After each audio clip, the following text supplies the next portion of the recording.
श्री गुरुचरित्र अध्याय 2 संदीपकाची गुरुभक्ती। श्री गणेशाय नमः। हरिनाम घेणारा एक शिष्य श्री गुरुचरणांचे ध्यान करीत मार्गाने कोठेतरी जात होता। दमल्यामुळे तो एका झाडाखाली विसावला। भस्म, व्याघ्रचर्म आणि पितांबर धारण केलेला एक योगी त्याच्या स्वप्नात आला। त्याने नामधारकाच्या भाळी स्वहस्ते भस्म लावले व त्याला अभयदान दिले। नामधारकाला एकदम जाग आली। त्याने भोवताली पाहिले पण कोणीच दिसले नाही। तो आश्चर्य करीत पुनश्च मार्गस्थ झाला। काही अंतरावर त्याला स्वप्नातील योग्याचे प्रत्यक्ष दर्शन झाले। तो आनंदाने पुढे धावला आणि त्याला वंदन करू लागला। हे योगीश्वर, या भक्तावर कृपा करणाऱ्या स्वामीराया, आपण कोण, कोठून आलात, आपण कोठे राहता? योगी म्हणाला, माझे नाव सिद्ध, गाणगापूरचे नृसिंह सरस्वती हे माझे गुरु। नामधारक म्हणाला, मीही नित्य श्रीगुरूंचे ध्यान करतो, मग माझ्या नशिबी ही कष्टप्रद अवस्था का? योगी म्हणाला, नामधारका, तू त्यांची एकनिष्ठतेने भक्ती कर, मग तुला त्यांच्या कृपेची साक्षात अनुभूती येईल। पूर्वी ब्रह्मदेवाने कलियुगाला श्रीगुरूंचा महिमा सविस्तर सांगितला, तोच मी तुला सांगतो ऐक। सृष्टीच्या आरंभी विष्णूने आपल्या नाभिकमलातून ब्रह्मदेवास उत्पन्न केले। त्याला 4 वेद दिले व त्यांना अनुसरून जगाची निर्मिती करण्यास सांगितले। त्याप्रमाणे त्याने विश्व निर्माण केले। 4 प्रकारची जीवकोटी उत्पन्न केली। मग त्याने काळाचे 4 विभाग करून 4 युगे निर्माण केली। त्यांना क्रमाने पृथ्वीवर धाडले। कृतयुगाच्या प्रभावाने लोक सत्प्रवृत्त व सन्मार्गी झाले। त्रेतायुगाच्या प्रभावाने लोक यज्ञाद्वारे स्वतःचे कल्याण करून घेऊ लागले। द्वापार युगाने आपल्या स्वभावधर्माप्रमाणे पाप व पुण्य समसमान केले।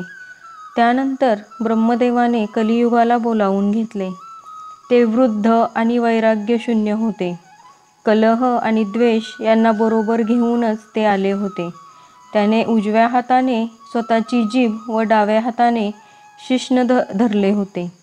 ब्रह्मापुढे अधोमुख उभे राहून म्हणाले, हे विधी, मी दुर्जनांचा मित्र व सज्जनांचा वैरी आहे। जे वाणी, रसना व कामवासना ताब्यात ठेवतात त्यांना मी काहीच करू शकत नाही। गुरुभक्त, शिवभक्त, हरिभक्त, सदाचारी, धर्माचरणी यांच्या पुढे माझा काय निभाव लागणार? ब्रह्मदेव म्हणाला, काळजी करू नकोस, तू काळाला बरोबर घेऊन जा। तू भूलोकी जाताच लोकांची धर्म प्रवृत्ती निस्तेज होईल, सज्जनही पापवृत्त होतील, त्यांना तू पीडा दे। जे लोक तुला वश होणार नाहीत असे पुण्यवान सज्जन फारच थोडे असतील। निर्मळ मनाचे, निष्कपटी, निर्लोभी, माता, पिता, देव, ब्राह्मण, गुरु, गायी व तुलसी यांची सेवा करणाऱ्या साधुजनांना तू कधीही त्रास देऊ नकोस, ही माझी आज्ञा आहे। कलियुगाने ब्रह्मदेवाला गुरुचे स्वरूप व महात्म्य विचारले। ब्रह्मदेव म्हणाला, गुरु हा शब्द 4 मुक्तींची प्राप्ती करून देणारा महामंत्र आहे। गुरु हाच ब्रह्मा, विष्णू, महेश। देव कोपले तर गुरु रक्षण करील, पण गुरु कोपला तर कोणीच रक्षण करू शकणार नाही। गुरुभक्तीने जगाच्या रहस्यांचे आकलन होते। भक्ती, वैराग्य व सत्प्रवृत्ती वृद्धिंगत होते। गुरुमुखातून ऐकले म्हणजे शास्त्रार्थाचे व्यवस्थित आकलन होते। गुरुच्या सेवेने कायिक, वाचिक व मानसिक शुद्धी आणि सर्व प्रकारच्या सिद्धी प्राप्त होतात। त्याविषयीची एक कथा सांगतो ऐक। पूर्वी गोदावरीच्या तीरी अंगिरस ऋषींच्या आश्रमात पैल ऋषींचे शिष्य असलेले वेदधर्म नावाचे मुनी राहत असत। ते आपल्या शिष्यांकडून वेदशास्त्रांचा अभ्यास करून घेत असत। एकदा ते सर्व शिष्यांना उद्देशून म्हणाले, माझे पूर्वजन्मीचे शेष पापभोग याच देही भोगायचे आहेत। त्यासाठी मी काशीस जाणार आहे। तेथे मला कुष्ठरोग होईल, मी आंधळा व पांगळा होईन, मला 21 वर्षे सांभाळावे लागेल, हे एक खडतर सेवाव्रतच असेल। त्यावेळी तुमच्यापैकी कोण माझी सेवा करील ते सांगा।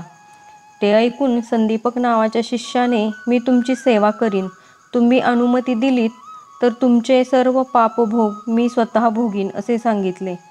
वेदधर्मांना परम संतोष वाटला। काही दिवसांनी वेदधर्म संदीपकाला घेऊन काशीस आले।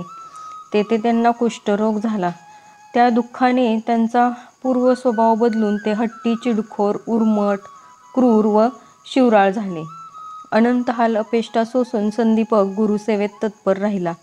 संदीपकाची एकनिष्ठ सेवा भक्ती पाहून विश्वनाथाने त्याला दर्शन दिले. त्याला वरदान मागण्यास सांगितले, पण त्याने काहीच मागितले नाही. मग विष्णूने दर्शन देऊन वर मागण्यास सांगितले. तेव्हा संदीपकाने माझी गुरुभक्ती अधिकाधिक दृढ होवो असा आशीर्वाद मागितला. तेव्हा प्रसन्न झालेल्या विष्णूने त्याच्या गुरुभक्तीची प्रशंसा केली. ही गोष्ट वेदधर्मांना कळताच त्यांनी संदीपकाला वरदान दिले. शिष्योत्तमा, तू काशी क्षेत्री चिरकाल वास करशील. तुझ्या स्मरणाने लोकांचे दुःख दैन्य जाऊन त्यांचे कल्याण होईल. वेदधर्मांनी शिष्याची परीक्षा घेण्यासाठीच कुरूप रूप धारण केले होते. त्यानंतर ते दिव्यदेही झाले. लोकांच्या कल्याणासाठी आपल्या शिष्यासह काशीतच राहिले. सिद्ध म्हणाला, नामधारका, गुरुचे महात्म्य लक्षात घेऊन त्यांची दृढ भावाने सेवा भक्ती करावी. गुरुभक्तांवर शंकर नेहमीच प्रसन्न असतात. तर हा होता गुरुचरित्रातील अध्याय 2. आपण उद्या अध्याय 3 पाहणार आहोत. गुरुचरित्रातील सर्व अध्याय मराठीतून ऐकण्यासाठी आपल्या चॅनलला सबस्क्राईब करा. श्री स्वामी समर्थ.